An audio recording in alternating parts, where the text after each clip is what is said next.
Hi, it's Miss Kyoto, ready for our shared reading. We continue with Charlotte's Web by E.B. White. Today is Friday, November 13th, and we are going to read two chapters, chapters 14 and 15. After you read, you will do your stop and jot task in the trifold. Look at the banner.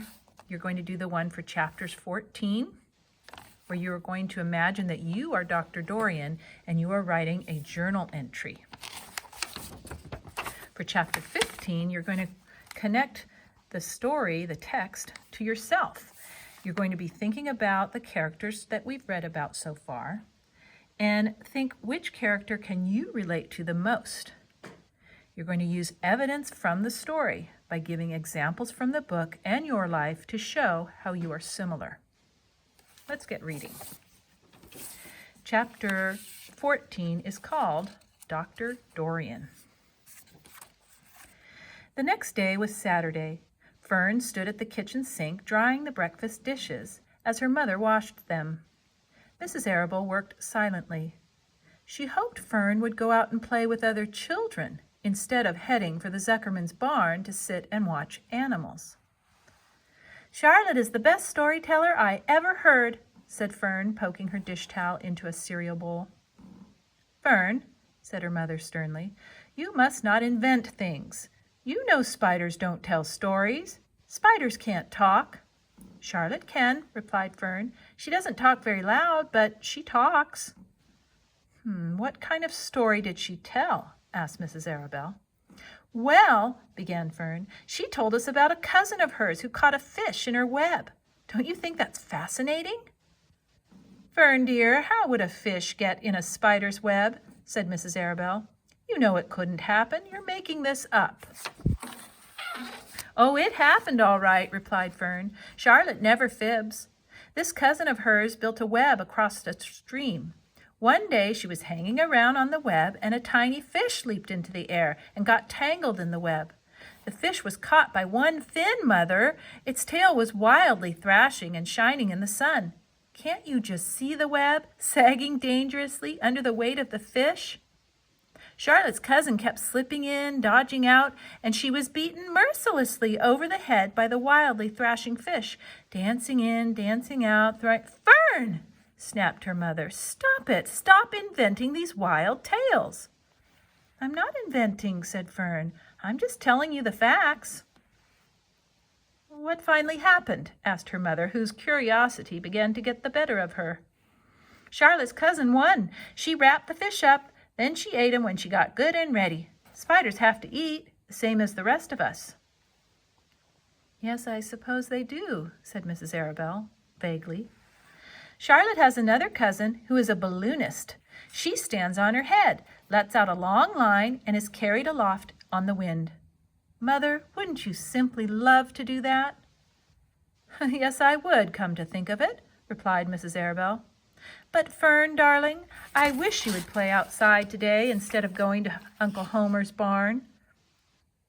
Find some of your playmates and do something nice outdoors. You're spending too much time in that barn. It isn't good for you to be alone so much." "Alone?" said Fern. "Alone? My best friends are in the barn cellar. It is a very sociable place, not at all lonely." Fern disappeared after a while, walking down the road toward Zuckerman's. Her mother dusted the sitting room. As she worked, she kept thinking about Fern. It didn't seem natural for a little girl to be so interested in animals. Finally, Mrs. Arable made up her mind she would pay a call on old Dr. Dorian and ask his advice. She got in the car and drove to his office in the village. Dr. Dorian had a thick beard. He was glad to see Mrs. Arable and gave her a comfortable chair. "It's about Fern," she explained. "Fern spends entirely too much time in the Zuckerman's barn. It doesn't seem normal. She sits on a milk stool in a corner of the barn cellar near the pig pen and watches animals hour after hour. She just sits and listens." Dr. Dorian leaned back and closed his eyes. "How enchanting," he said. "It must be real nice and quiet down there. Homer has some sheep, hasn't he?" "Yes," said Mrs. Arable. "But it all started with that pig we let Fern raise on a bottle." She calls him Wilbur. Homer bought the pig, and ever since it left our place, Fern has been going to her uncle's to be near it. I've been hearing things about that pig, said Dr. Dorian, opening his eyes. They say he's quite a pig. Have you heard about the words that appeared in the spider's web? Asked Mrs. Arabelle nervously. Yes, replied the doctor. Well, do you understand it? Asked Mrs. Arabelle. Understand what? Do you understand how there could be any writing in a spider's web? Oh, no, said Dr. Dorian. I don't understand it. But for that matter, I don't understand how a spider learned to spin a web in the first place. When the words appeared, everyone said they were a miracle, but nobody pointed out that the web itself is a miracle. What's miraculous about a spider's web? Said Mrs. Arabelle. I don't see why you say a web is a miracle. It's just a web. You ever try to spin one? Asked Dr. Dorian. Mrs. Arabelle shifted uneasily in her chair. No, she replied, but I can crochet a doily and I can knit a sock. Sure, said the doctor, but somebody taught you, didn't they? My mother taught me. Well, who taught a spider? A young spider knows how to spin a web without any instructions from anybody. Don't you regard that as a miracle? I suppose so, said Mrs. Arabelle. I never looked at it that way before. Still, I don't understand how those words got into the web. I don't understand it, and I don't like what I can't understand. None of us do, said Dr. Dorian, sighing. I'm a doctor. Doctors are supposed to understand everything, but I don't understand everything, and I don't intend to let it worry me. Mrs. Arabelle fidgeted. Fern says the animals talk to each other. Dr. Dorian, do you believe animals talk? I've never heard one say anything, he replied, but that proves nothing. It is quite possible that an animal has spoken civilly to me and that I didn't catch the remark because I wasn't paying attention. Children pay better attention than grown-ups. If Fern says the animals in Zuckerman's barn talk, I'm quite ready to believe her. Perhaps if people talked less, animals would talk more. People are incessant talkers. I can give you my word on that. Well, I feel better about Fern, said Mrs. Arabelle. You don't think I need to worry about her? Does she look well? Asked the doctor. Oh, yes. Appetite good? Oh, yes, she's always hungry. Sleep well at night? Oh, yes. Then don't worry, said the doctor. Do you think she'll ever start thinking about something besides pigs and sheep and geese and spiders? How old is Fern? She's 8. Well, said Dr. Dorian, I think she will always love animals, but I doubt that she spends her entire life in Homer Zuckerman's barn cellar. How about boys? Does she know any boys? She knows Henry Fussy, said Mrs. Arabelle brightly. Dr. Dorian closed his eyes again and went into deep thought. Henry Fussy, he mumbled. Remarkable. Well, I don't think you have anything to worry about. Let Fern associate with her friends in the barn if she wants to. I would say offhand that spiders and pigs were fully as interesting as Henry Fussy. Yet I predict that the day will come when even Henry will drop some chance remark that catches Fern's attention. It's amazing how children change from year to year. How's Avery? He asked, opening his eyes wide. Oh, Avery?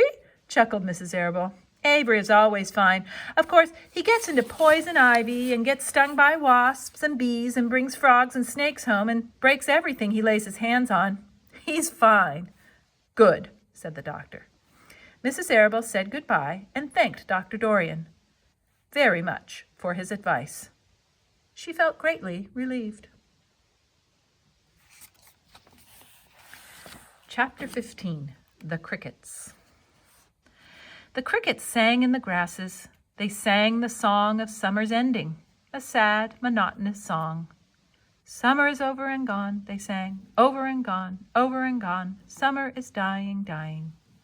The crickets felt it was their duty to warn everybody that summertime cannot last forever. Even on the most beautiful days in the whole year, the days when summer is changing into fall, the crickets spread the rumor of sadness and change. Everybody heard the song of the crickets. Avery and Fern Arable heard it as they walked the dusty road. They knew that school would soon begin again. The young geese heard it and knew that they would never be little goslings again. Charlotte heard it and knew that she hadn't much time left.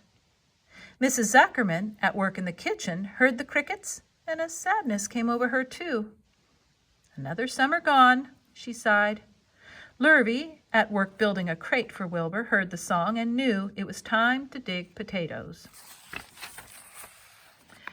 "Summer is over and gone," repeated the crickets. How many nights till frost," sang the crickets. "Goodbye, summer, goodbye, goodbye." The sheep heard the crickets, and they felt so uneasy they broke a hole in the pasture fence and wandered up into the field across the road. The gander discovered the hole and led his family through, and they walked to the orchard and ate the apples that were lying on the ground. A little maple tree in the swamp heard the cricket song and turned bright red with anxiety.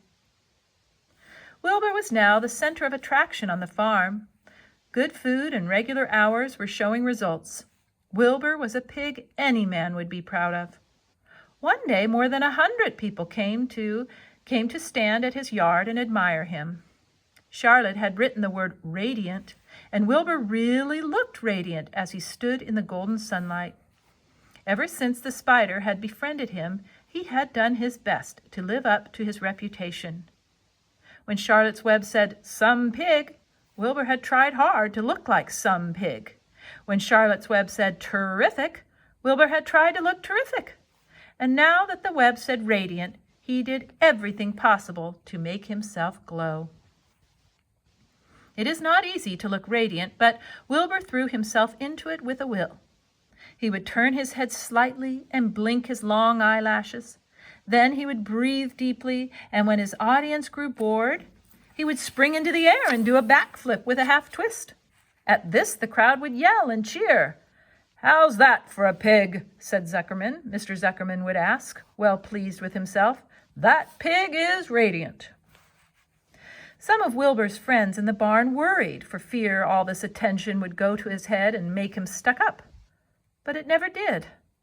Wilbur was modest. Fame did not spoil him. He still worried some about the future, as he could hardly believe that a mere spider would be able to save his life.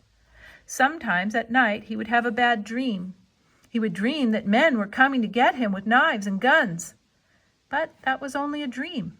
In the daytime, Wilbur usually felt happy and confident.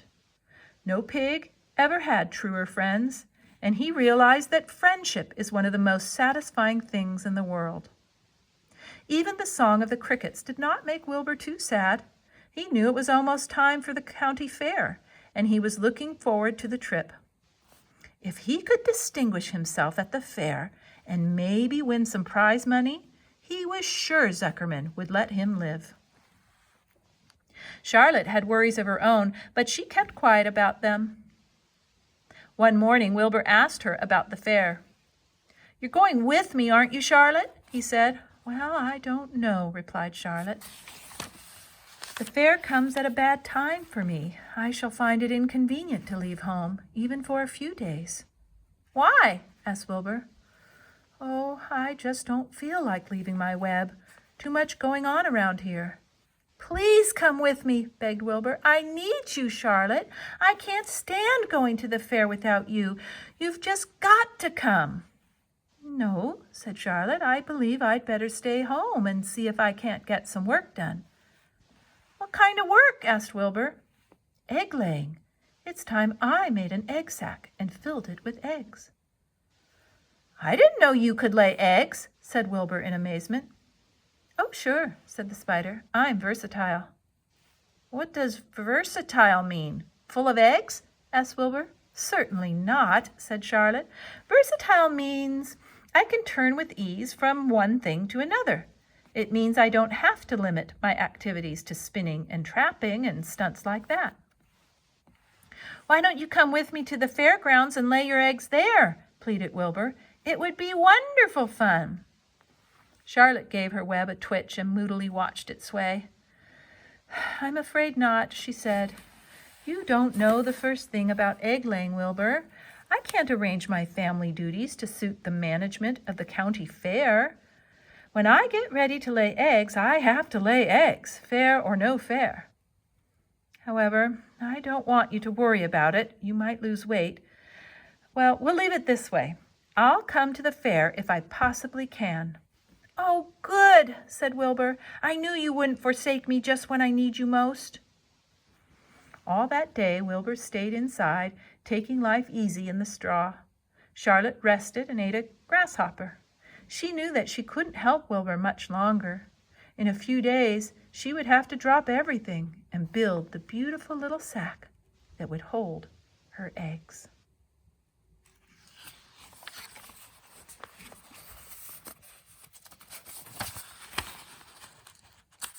And that, I believe, yep, that is the end of chapter 15. So please go to your trifold and do your stop and jot for chapter 14 and chapter 15. That's all for now. Bye.